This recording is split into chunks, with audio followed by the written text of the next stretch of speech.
నమస్తే, నా పేరు అజయ్ కుమార్. గత 9 నెలలుగా సునీత విలియమ్సన్ ఇంటర్నేషనల్ స్పేస్ సెంటర్‌లోనైతే ఉంది. అక్కడ ఎలాంటి గ్రావిటీ లేకుండా ఎన్ని రోజులు సర్వైవ్ అయ్యగలిగారు. ఇప్పుడు భూమి మీదికి మళ్ళీ అడుగుపెట్టబోతున్నారు 9 నెలల తర్వాత. ఇక్కడికి అడుగుపెట్టిన తర్వాత ఎలాంటి సమస్యలను ఎదుర్కొంటారు వారు అనేది మనం జనరల్ ఫిజిషియన్ డాక్టర్ సహజ గారిని అడిగి తెలుసుకుందాం. సునీత విలియమ్స్ గారు ఇప్పుడైతే భూమి మీదకి అడుగుపెట్టబోతున్నారు మరికొన్ని గంటల్లో. ఇక్కడికి అడుగుపెట్టిన తర్వాత వారు ఎలాంటి హెల్త్ ఇష్యూస్ ఫేస్ చేసే అవకాశం ఉంది? యాక్చువల్లీ అన్ని మంత్స్ స్పేస్లో ఉండాలంటే వాళ్ళకి ఫస్ట్ ఆఫ్ ఆల్ చాలా రెసిలియన్స్ అనేది ఉండాలి, చాలా డిటర్మిన్డ్ ఉండాలి. ఆస్ట్రోనాట్స్ని ఫస్ట్ ట్రైన్ చేస్తారు, కొంచెం వాళ్ళని బాగా ఫిజికల్లీ అండ్ మెంటల్లీ హెల్తీ ఉన్నారు అని ఫిట్ అనిపించిన తర్వాతనే పంపిస్తారు. Very great achievement. But this is not the first time. ఇంతకుముందు కూడా వేరే ఆస్ట్రోనాట్స్ అమెరికన్స్ కానీ రష్యన్స్ కానీ వెళ్ళి ఉన్నారు స్పేస్లో. The longest was 400 days above ఉన్నారు వాళ్ళు. సో ఇంతకుముందు స్పేస్కి ఎర్త్కి డిఫరెన్స్ అనేది అయితే ఉంటుంది, బికాస్ ఎర్త్ పైన మనం గ్రావిటీ ఉంటుంది. సో స్పేస్లో వెళ్ళినప్పుడు జీరో గ్రావిటీ ఉంటుంది అక్కడ. సో ఆర్గాన్స్ డిఫరెంట్గా బిహేవ్ చేసే, సిన్స్ బర్త్ మనం ఎర్త్ పైన గ్రావిటీకి అలవాటు పడిపోయి ఉంటాయి కదా మన ఆర్గాన్స్ కానీ మన సిస్టమ్స్ అన్నీ కానీ, ఒక ఎన్విరాన్మెంట్కి అలవాటు పడి ఉంటాము. అక్కడ ఆ ఎన్విరాన్మెంట్ లేకపోతే ఒక్కొక్క ఆర్గాన్ సిస్టమ్ ఒక్కొక్కలాగా డిఫరెంట్గా బిహేవ్ చేస్తుంది. They may be trained, but వెళ్ళిన తర్వాత కూడా కొంచెం చేంజెస్ అనేవి ఉంటాయి. వచ్చిన తర్వాత లైక్ ఇంతకుముందు స్టడీస్ కూడా చేసిండ్రు వెళ్ళి వచ్చిన వాళ్ళ పైన. ఏంటంటే మేజర్గా మజిల్స్ ఒకటి, బోన్స్ ఒకటి లాస్ ఎక్స్పెక్ట్ చేస్తాము, బికాజ్ మజిల్స్ అనేది మనం ఎంత యూజ్ చేస్తే అంత ఉంటాయి అవి. బట్ స్పేస్కి వెళ్ళి వచ్చిన వాళ్ళల్లో దే నోటీస్డ్ 6 months కంటే అబోవ్ అక్కడ స్టే చేసిన వాళ్ళలో అట్లీస్ట్ 20% మజిల్ లాస్ అనేది అయితే ఉంది. అండ్ బోన్స్ కూడా జనరల్గా ఏజ్ అయిపోయిన ఏజ్డ్ వాళ్ళకి మనం బోన్ ప్రాబ్లమ్స్ చూస్తాం కదా, ఫ్రాక్చర్ రిస్క్ ఎక్కువ ఉంది అది అంటాం, అంటే బోన్ మినరల్ లాస్ అవుతూ ఉంటుంది. ఆ మినరల్ లాస్ అనేది నార్మల్గా ఏజ్డ్ పీపుల్లో మనకు ఎర్త్ పైన ఉన్న వాళ్ళకి ఒక్క ఇయర్కి 0.5 to 1% అనేది లాస్ అవుతుంది. బట్ అదే స్పేస్లో ఉన్న వాళ్ళు 6 months అండ్ అబోవ్ స్టే చేసిన వాళ్ళకి 20% లాస్ అనేది అయితే ఉంటుంది. సో అది ఫ్రాక్చర్ రిస్క్ అవ్వడానికి చాలా ఛాన్సెస్ ఉంటాయి. సో వచ్చిన తర్వాత వాళ్ళకి ఆ బోన్ స్ట్రెంగ్త్ అనేది మళ్ళీ రీగైన్ అవ్వడానికి అరౌండ్ 4 years వరకు అయితే టైం పడుతుంది. సో బట్ వాళ్ళు రిగరస్గా ట్రైనింగ్ చేస్తారు. ఎక్సర్సైజెస్ కానీ 2.5 hours వరకు వాళ్ళు చేయమని చెప్తారు. ఆల్రెడీ ట్రైన్ ప్రోటోకాల్స్ ఉంటాయి. బట్ స్టిల్ లాస్ అనేది అయితే చూసారు, ఇప్పటివరకు వెళ్ళొచ్చిన వాళ్ళల్లో లాస్ అనేది అయితే ఉంది. బ్లడ్ ప్రెషర్ అనేది ఏ విధంగా ఉంటుంది మేడం? అంటే అక్కడికి ఇక్కడికి చాలా డిఫరెంట్ ఉంటుంది కదా మేడం. జీరో గ్రావిటీలో రివర్స్గా అంటే పైకి ఒకటి సర్క్యులేషన్ అనేది ఇక్కడ గ్రావిటీ డిపెండెంట్. హార్ట్ కూడా ఫైనల్లీ ఒక మజిలే అది కూడా. సో అది మజిల్ అనేది లాస్ ఉంటుంది, వీకెన్ అయిపోతుంటుంది. సో అక్కడ సర్క్యులేషన్ స్పేస్లో ఉన్నప్పుడు ఆ మజిల్ కొంచెం కొట్టుకోవడం తగ్గుతుంది, ఆ కాంట్రాక్టబిలిటీ అనేది తగ్గుతుంది. ఆ కాంట్రాక్టిలిటీ తగ్గి ఆ ఫ్లూయిడ్ అనేది ఓవర్లోడ్ అవుతుంది, అక్యుములేట్ అవుతుంది. ఎక్కడ అంటే బ్రెయిన్ సైడ్కి ఎక్కువ ఫ్లూయిడ్ వెళ్తుంది. సో ప్రెషర్ అనేది డిక్రీజ్ అవుతుంటుంది, డిక్రీజ్ అయ్యి and circulation abnormalities, rhythm abnormalities అంటాము. లైక్ హార్ట్ ఎగ్జాక్ట్లీ ఒకటే బీట్లా కొట్టుకోకపోవడం, అబ్నార్మల్గా కొట్టుకోవడం, అరిథ్మియాస్ అవి అంటాము, అది ఉంటుంది. అండ్ వచ్చిన తర్వాత వాళ్ళకి ఎక్కువ హార్ట్ అటాక్స్ రిస్క్ కానీ heart attack equivalents, angina equivalents అంటాం, ఆ రిస్క్ అనేది ఎక్కువ ఉంటుంది. సో హార్ట్ పరంగా అది ఎక్కువ చూస్తాము. అండ్ ఇంకొకటి ఫ్లూయిడ్ అనేది లైక్ బ్లడ్ ఎక్కువ బ్రెయిన్ దగ్గర అక్యుములేట్ అవుతుంది అంటున్నాం కదా, అక్కడ వెళ్ళి పూలప్ అవుతుంది. సో దానివల్ల ఏంటంటే వాళ్ళకి కొన్ని విజన్ అబ్నార్మాలిటీస్, అంటే ఆప్టిక్ నర్వ్ అని ఒకటి ఉంటుంది మనకి మెయిన్గా చూడడానికి, మన కంటి చూపుకి ఆ నర్వ్ అనేది చాలా ఇంపార్టెంట్ ఉంటుంది. సో ఆ దాని దగ్గర పెరిగే వరకు వాళ్ళకి విజన్ అబ్నార్మాలిటీస్ ఉంటాయి కొంచెము. అంటే బ్రైట్నెస్ కానీ షార్ప్నెస్ని ఎక్కువ క్లియర్గా డిమార్కేట్ చేయలేరు, ఆ షార్ప్నెస్ అనేది పోతుంది కొంచెము. అండ్ ఇంకొకటి అక్కడ వాళ్ళకి ఎక్స్టర్నల్ స్టిమ్యులై ఉండవు, ఇప్పుడు మనకి నాయిసెస్ కానీ లైట్ కానీ. ఇంకోటి బ్యాలెన్స్, మనకి పొజిషన్ స్టేబుల్గా ఉండాలి, మనకు బ్యాలెన్స్ మెయింటైన్ అవ్వాలి అంటే ఇయర్ ప్రాపర్గా ఉండాలి, ఐ నుంచి వచ్చే స్టిమ్యులై ప్రాపర్గా ఉండాలి, మన లైక్ లోవర్ బాడీ మజిల్స్ కానీ స్ట్రెంగ్త్, బోన్ స్ట్రెంగ్త్ ఉండాలి. ఇవన్నీ తీసుకొని బ్రెయిన్ ప్రాపర్గా ప్రాసెస్ చేసుకోగలుగుతుంది. అక్కడ వాళ్ళకి ఎక్స్టర్నల్ స్టిమ్యులై ఇవేవి ఉండవు. సో ఆ బ్యాలెన్స్ అబ్నార్మాలిటీస్ కూడా ఎక్స్పెక్ట్ చేయొచ్చు వాళ్ళ దాంట్లో. ఇప్పుడు కాళ్ళ విషయానికి వస్తే నడవడం అనేది వాళ్ళకు ఎట్లా ఇప్పుడు ఇక్కడ కిందికి వచ్చినాక సో ఒకటి బేబీ ఫీట్ సిండ్రోమ్ బాగా చూస్తున్నాం, అంటే వింటున్నాము ఇప్పుడు అన్నీ. ఏంటంటే బేబీ ఫీట్ ఎందుకు అంటామంటే లైక్ బేబీ అప్పుడే పుట్టిన బేబీని మనం నడిపించాం కదా, వాళ్ళకి నడక రాదు అప్పుడే. సో అక్కడ స్పేస్లోకి వెళ్ళిన తర్వాత కూడా ఏమైందంటే వాళ్ళది మనం నార్మల్గా ఎర్త్లో ఉన్నప్పుడు బాగా నడుస్తాము. సో మన బాడీ వెయిట్ అంతా కాళ్ళపైనే పడుతుంది. ఆ స్కిన్ చాలా టఫ్ అండ్ అయిపోతుంది మనకి. సో ఆ వెయిట్ బేర్ చేసి ఆ ఫ్రిక్షన్ అనేది ఉండి అది బాగా టఫ్ అయిపోతుంది సోల్, మన ఫుట్ది స్కిన్ అనేది.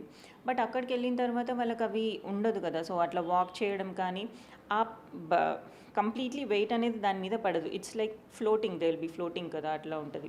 ఆ వాక్, ఆ ప్రెషర్ అనేది ఆ వాటిపైన పడదు కాబట్టి ఆ స్కిన్ చాలా స్మూత్ అయిపోతుంది. లైక్ బేబీ స్కిన్ ఎంత టెండర్గా ఉంటుందో అంత టెండర్ అయిపోతుంది. సో రాగానే they can't bear their weight on their, ఆ ఫుడ్ పైన వాళ్ళు వెయిట్ బేర్ చేయలేరు, చేయొద్దు కూడా. లైక్ చాలా టెండర్ ఉంటుంది. సో ఫ్యూ స్టెప్స్ తర్వాత, ఫ్యూ మంత్స్ తర్వాత రికవర్ అయిన తర్వాతనే they will be able to walk properly. ఇప్పుడు రేడియేషన్ రిస్క్ లాంటివి ఇక్కడ ఉంటాయి కదా. సో కాస్మిక్ రేడియేషన్స్ యాక్చువల్లీ మన ఎర్త్ కంటే అక్కడ చాలా ఎక్కువ ఉంటుంది. ఇట్స్ లైక్ 100 times మోర్ మన భూమి పైన మన దానికంటే స్పేస్లో ఎక్స్పీరియన్స్ చేసేది 100 times మోర్ ఉంటుంది. సో ఆబ్వియస్గా వాళ్ళకి క్యాన్సర్ రిస్క్ అనేది అయితే ఎక్కువ ఉంటుంది.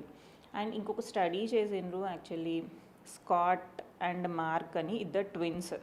సో స్కాట్ ఆయన ఆస్ట్రోనాట్, ఆయనని స్పేస్కి పంపించారు. ఆయన he was like more than 1 year, 1 year కంటే ఎక్కువే ఉన్నారు, 1.5 year వరకు he stayed in the space.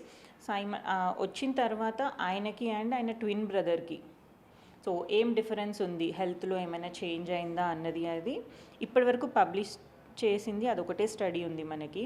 So twin studies వాళ్ళు ఈ చేంజెస్ అన్నీ ఉన్నాయి, బట్ వెరీ మినిమల్ అని చెప్పిండ్రు. ఎంత మినిమల్ అది అనేది మెన్షన్ చేయలేదు, బట్ నెగ్లెక్ట్ చేయొచ్చు దాన్ని except for the radiation risk. Radiation risk అనేది చాలా ఉంది. ఒకటి జెనెటిక్ మెటీరియల్ కూడా మారింది. ఎంత అనేది ఇంకా డీటెయిల్ స్టడీ కావాలి అని వాళ్ళు మెన్షన్ చేసి, ఇంకా study is going on. So అది డెఫినెట్గా రేడియేషన్ రిస్క్ అయితే ఉంది. బోన్ మాస్ కానీ, బోన్ మినరలైజేషన్ కానీ, మజిల్ది కానీ ఉన్నాయి changes, but it was like మళ్ళీ రీగెయిన్ అయ్యాడు after few months of training కానీ, మళ్ళీ ఆ స్టిమ్యులై ప్రాపర్గా ఇచ్చిన తర్వాత అదంతా నార్మల్సీకి వచ్చింది. అండ్ ఇంకొకటి అక్కడ ఉన్నప్పుడు లైక్ స్పేస్లో ఉన్న ట్విన్కి, స్కాట్కి ఫ్లూ వ్యాక్సిన్స్ అనేవి ఇచ్చిండ్రు. వ్యాక్సిన్స్ అనేవి మనం తెలుస్తుంది నార్మల్గా ఇస్తాం కదా, ఫ్లూ షాట్స్ అనేవి ఇచ్చిండ్రు. ఎర్త్ పైన ఉన్నప్పుడు ఒకసారి, స్పేస్లో ఉన్నప్పుడు ఒకసారి తీసుకున్నారు, మళ్ళీ ఎర్త్ మీదకి వచ్చాక 3rd dose ఇచ్చిండ్రు. సో 3 times ఆయనకి లైక్ వ్యాక్సిన్ ఇచ్చిన తర్వాత మనం కొంచెం రియాక్షన్ ఎక్స్పెక్ట్ చేస్తాము. లైక్ ఒక వైరస్ని పంపిస్తున్నాము, దానికి మన బాడీ ఎట్లా రెస్పాండ్ అవుతుంది అన్నది ఆ రియాక్షన్ చూస్తాము. ఫీవర్ రావడం కానీ, కొంచెం ర్యాష్, అది ఎక్స్పెక్ట్ చేస్తాము.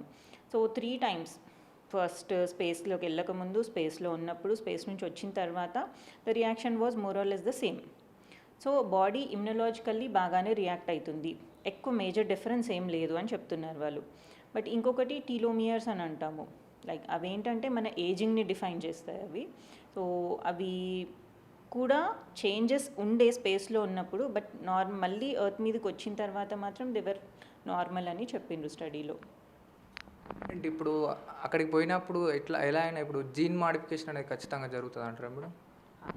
ఆ స్టడీలో వాళ్ళు అదే మెన్షన్ చేసిండ్రు. బికాజ్ ట్విన్స్ అంటే మోరోర్లెస్ వాళ్ళకి జెనెటిక్ మెటీరియల్ అదంతా సేమ్ ఉంటుంది.